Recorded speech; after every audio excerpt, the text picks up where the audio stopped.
Assalamualaikum warahmatullahi wabarakatuh. Selamat pagi. Kita lanjutkan lagi perkuliahan kita untuk setelah UTS ya. Pada hari ini kita akan bahas terkait dengan subsistem penunjang atau kelembagaan pendukung agribisnis. Nah, kalau kalian refresh kembali, ingat kembali terkait dengan sistem agribisnis itu seperti apa ya. Pertemuan sebelumnya kita sudah dapat melihat kalau sistem agribisnis itu terdiri dari subsistem hulu ya, berikutnya subsistem usaha tani, terus berikutnya sampai subsistem pemasaran ya. Nah, baru terakhir adalah subsistem penunjang.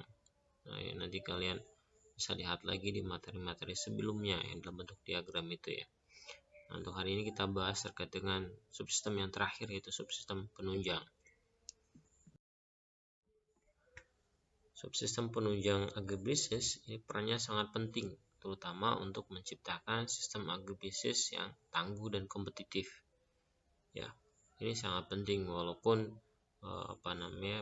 bersentuhan baik itu secara langsung atau tidak langsung dengan subsistem yang lain, tetapi ini vital juga perannya terhadap pengembangan agribisnis ke depan. Nah, subsistem penunjang ini terdiri dari lembaga-lembaga yang ada dalam subsistem penunjang. Nah, ini mereka berperan dalam menentukan terciptanya integrasi agribisnis dalam mewujudkan tujuan pengembangan agribisnis itu sendiri. Nah, ada apa saja dari lembaga-lembaga pendukung agribisnis tersebut? Yang pertama ada pemerintah, yang kedua lembaga pembiayaan, yang ketiga ada lembaga pemasaran dan distribusi ya. Ada. Nanti termasuk di dalamnya nanti koperasi itu di lembaga pembiayaan ya. Berikutnya ada lembaga pendidikan formal dan informal, lembaga penyuluh pertanian lapangan, lembaga riset, asuransi atau lembaga penjamin dan penangguhan resiko. Ini lembaga-lembaga yang ada dalam subsistem penunjang di sistem agribisnis. Nah, perannya apa saja kita bahas di slide berikutnya. Pemerintah ini memiliki peran yang paling utama dalam subsistem penunjang, terutama untuk menentukan regulasi dalam upaya menciptakan lingkungan agribisnis yang kompetitif. Apa saja regulasi-regulasi yang bisa dihasilkan atau yang bisa ditetapkan oleh pemerintah? Yang pertama terkait dengan regulasi persaingan usaha yang sehat atau antitrust law, biasanya undang-undang antitrust. Salah satunya adalah pelarangan persaingan tidak sehat. Lembaga ad hoc-nya yang diciptakan oleh pemerintah salah satunya adalah KPPU. KPPU itu Komisi Pengawasan dan Persaingan Usaha. Ya, ini tujuannya mereka untuk menjamin yang terjadi di pasar itu adalah persaingan sempurna, persaingan yang sehat. Berikutnya, walaupun tadi diharapkan persaingannya sehat, tapi pemerintah juga bisa mengatur monopoli yang sifatnya diizinkan. Contohnya adalah Bulog ya. Bulog salah satunya. Berikutnya ada regulasi fasilitasi perdagangan. Ini juga sangat penting bagi pelaku agribisnis. Termasuk di dalamnya adalah fasilitasi ekspor dan impor. Ada lagi regulasi dalam penyediaan pelayanan publik.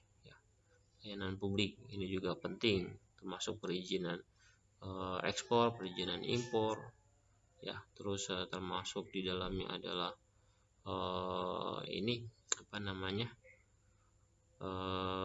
pelayanan sertifikasi tanah, ya. Ini juga perlu dilakukan oleh pemerintah. Berikutnya, pemerintah juga bisa berperan dalam menetapkan regulasi proteksi, baik itu bagi produsen maupun konsumen. Tujuannya adalah melindungi produsen maupun konsumen. Contoh kalau untuk melindungi produsen, misalnya proteksi terhadap produk asing untuk masuk ke dalam Indonesia. Sedangkan proteksi bagi konsumen bisa terkait dengan HACCP. HACCP itu hazard of, saya lupa. Tetapi intinya bagaimana konsumen itu diberikan produk yang tidak membahayakan bagi dirinya. Nah, termasuk beberapa kandungan zat kimia dalam produk pertanian itu ada batas ambangnya. Ini pemerintah menetapkan proteksi di dua hal tadi. Berikutnya, pemerintah juga bisa mengeluarkan regulasi, pengaturan, dan perlindungan harga. Ini juga sama untuk melindungi produsen dan konsumen sebenarnya, tetapi lebih presisi lagi. Ini langsung ke harga. Nanti ada ceiling price, harga tertinggi, ini untuk melindungi konsumen, dan floor price, harga terendah untuk melindungi produsen. Berikutnya, regulasi terhadap sistem pembiayaan agribisnis.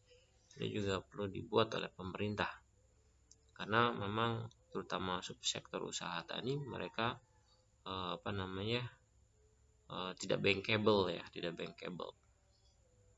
karena memang berbeda konsepnya dengan yang diinginkan perbankan. Kalau perbankan kan misalnya dia maunya cicilannya tiap bulan, sedangkan kalau petani itu kan masa panennya tidak setiap bulan ya. Ini perlu regulasi oleh pemerintah. Berikutnya terakhir ada regulasi terhadap jaminan risiko atau asuransi. Ini juga penting tadi ya, karena kelemahan-kelemahan dari pelaku di bidang agribisnis.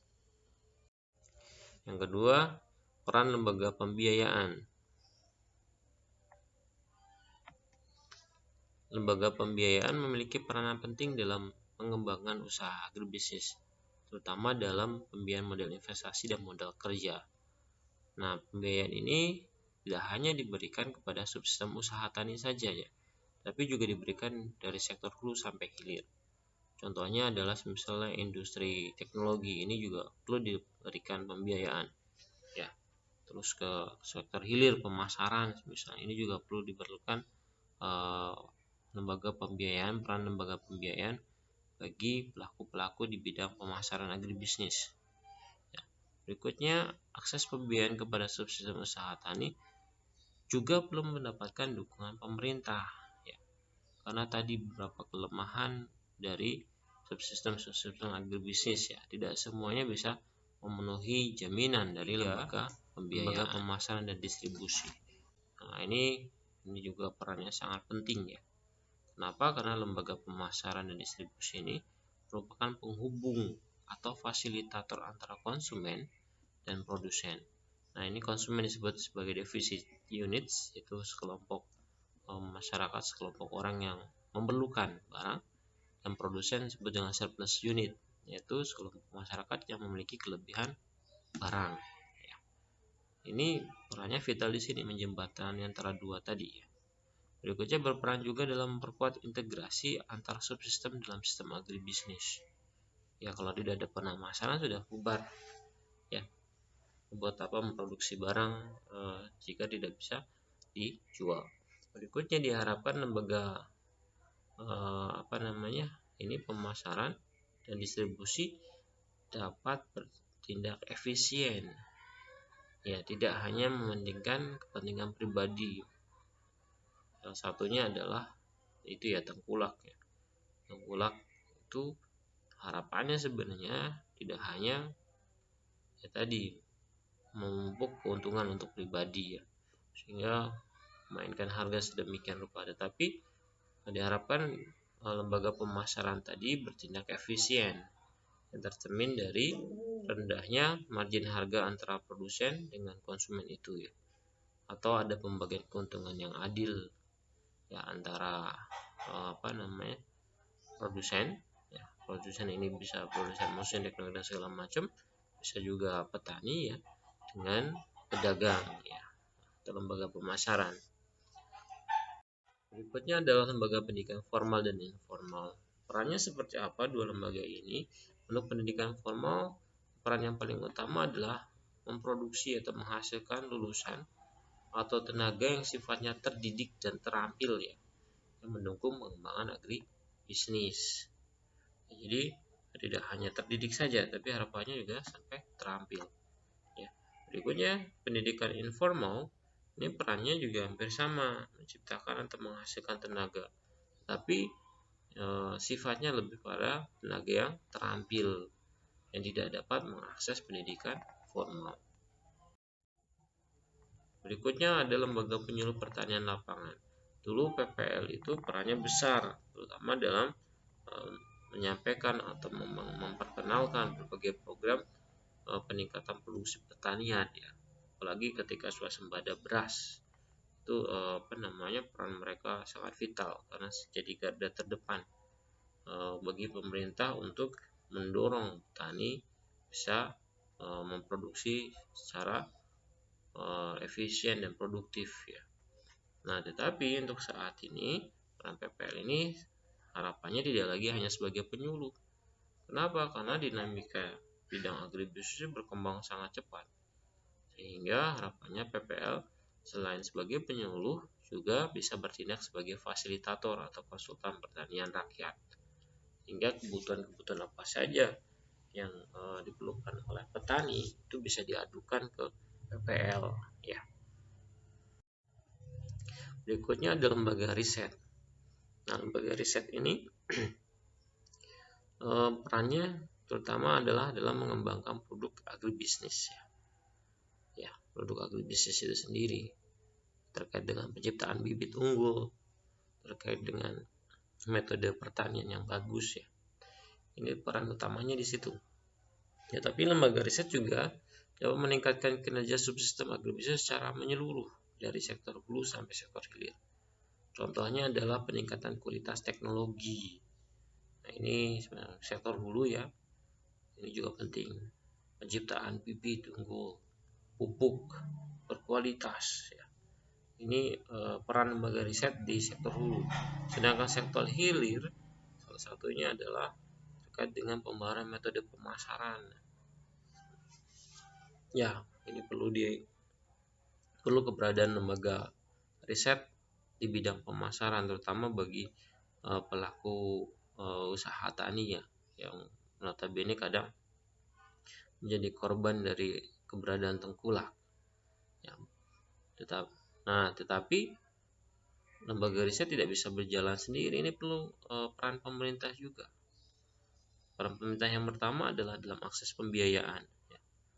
Akses insentif, karena riset itu tidak mudah, jadi pemerintah harus ada peran di sana. Yang kedua adalah peran pemerintah yang paling utama ya ini ya. Peran pemerintah dalam menjembatani antara hasil riset dan kebutuhan masyarakat.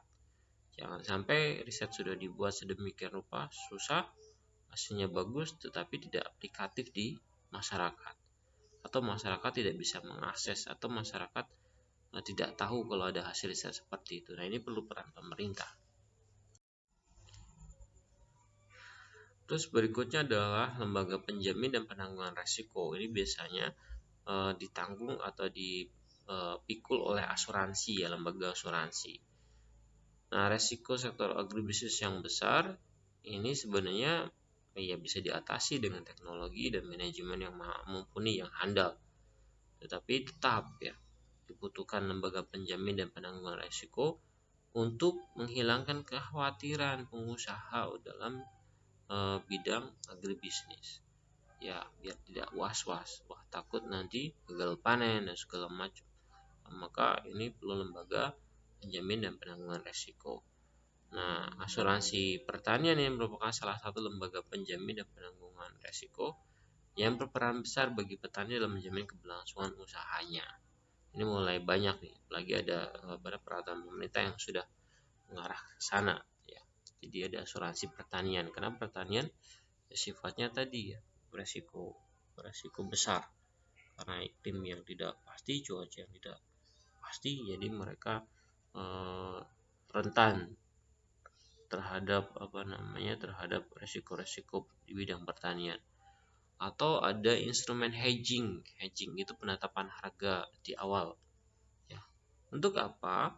Untuk menjaga atau untuk memberikan rasa aman terhadap fluktuasi harga ya. Ini karena produk pertanian kalau panen tuh harganya jatuh, maka perlu dilakukan hedging. Misalnya bawang harganya sampai tahun depan misalnya sudah dipatok oleh pemerintah sekian ya, maka mereka akan lebih aman terhadap fluktuasi harga. Itu yang bisa saya sampaikan. Seperti biasa, ini ada umpan balik yang harus kalian jawab ya, nanti dikumpulkan via Google Classroom saja ya. Ada 2 pertanyaan, silahkan dikerjakan dan dikumpulkan di Google Classroom. Terima kasih banyak, selamat pagi, assalamualaikum warahmatullahi wabarakatuh.